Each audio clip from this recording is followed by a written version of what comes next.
In 1917, Vladimir Lenin and Leon Trotsky, the creator of the Red Army, jointly led the Bolshevik Revolution in Russia. After the Tsar's reign came to an end, the defunct Soviet Union began to take shape. The struggle for power, like in every revolution, erupted amid sectarian, doctrinal, and ideological divisions, but everyone's objective was the same: to grasp the reins of authority. After Lenin's passing, it was anticipated that Leon Trotsky would succeed him, but that did not occur. The decision-making and power centers were captured by Joseph Stalin.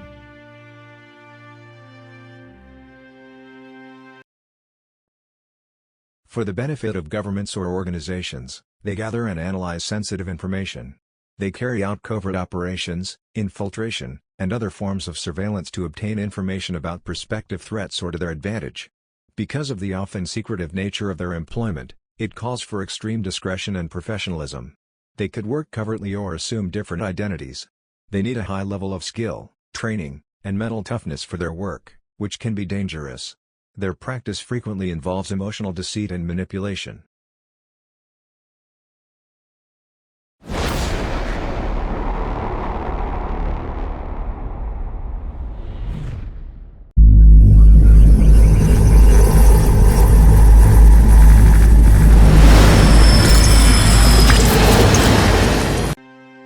When Vladimir Lenin passed away in 1924, Joseph Stalin took over.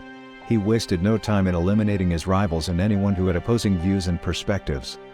He also took the initiative to get rid of Trotsky, his first competitor, by isolating him inside the leadership structures and removing him from the centers of power. He then pushed Trotsky out of the remaining positions he held, preventing him from taking part in actual leadership. Trotsky was banished to Almaty, Kazakhstan, in January 1928. He had fallen short in his struggle with Joseph Stalin. 1 year later, he was deported to Turkey outside the Soviet Union. After, he eventually found himself in exile in Mexico. He anticipated that Stalin's forces would catch him. Stalin left his opponents with no choice but to acquiesce and give in. Moscow witnessed the Trotskyists' trial in 1936. Leading Trotskyists publicly admitted during the trial that they had planned, with Trotsky, to kill Joseph Stalin. That trial served as a confrontational statement to Leon Trotsky, whose activities in exile were beginning to worry Stalin more and more.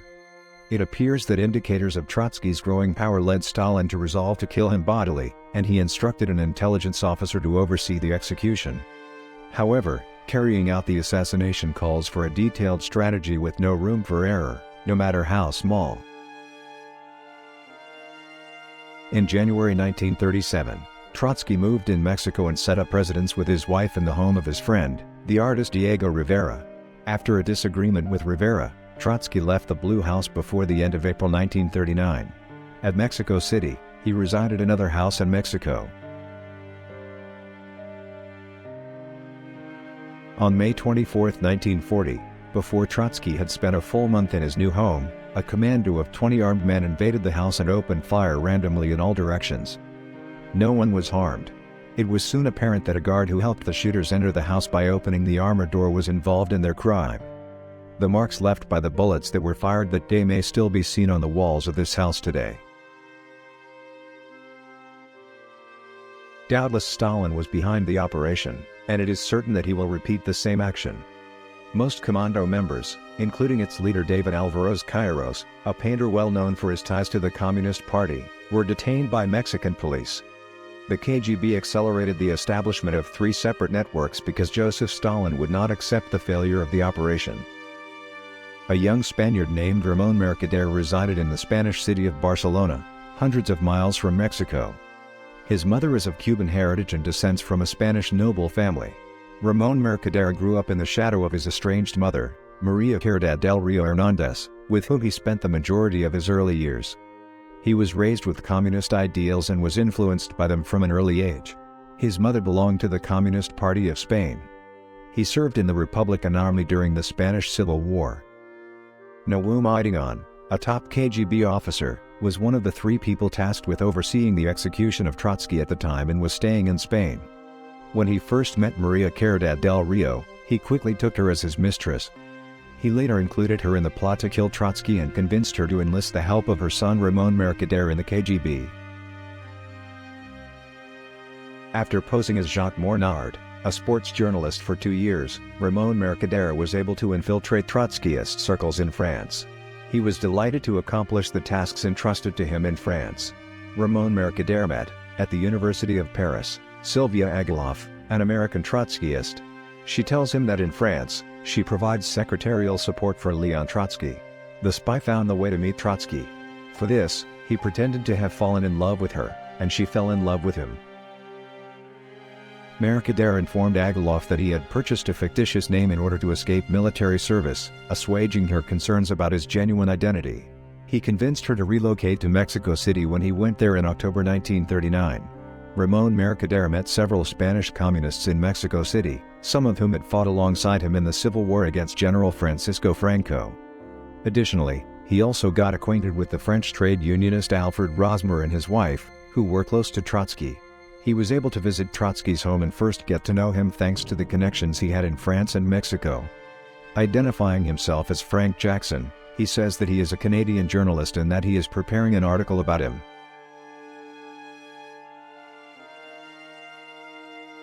The spy met with the Soviet adversary 11 times after gaining his trust. Ramón Mercader was devotedly and lovingly performing the duty assigned to him while filled with communist ideals. He persuaded Trotsky that by helping the communism in which he had grown up, he was doing a great service. Except for his mother and her lover, KGB operative Naum Idigon, who meticulously monitored his every move, no one in Mexico knew his real identity, Ramón Mercader. Nobody close to Leon Trotsky or himself questioned Jackson's identity as a Canadian journalist. Because he wanted to ensure direct letters to his supporters and to Stalin, Trotsky did not impose any constraints or hurdles on his connection with Jackson because he understood the value of journalism. On August 20, 1940, Frank Jackson, Ramón Mercader had a meeting with Trotsky at 5 p.m.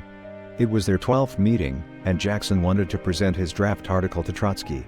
Frank Jackson, Ramón Mercader arrived on schedule. It has been noticed by Natalia Sadova, Trotsky's second wife, that Mercader wears a raincoat. The woman did not notice that under his coat he was hiding an icebreaker. She jokingly told him, "I think it's going to rain." He joined the bookstore where Trotsky was waiting for him.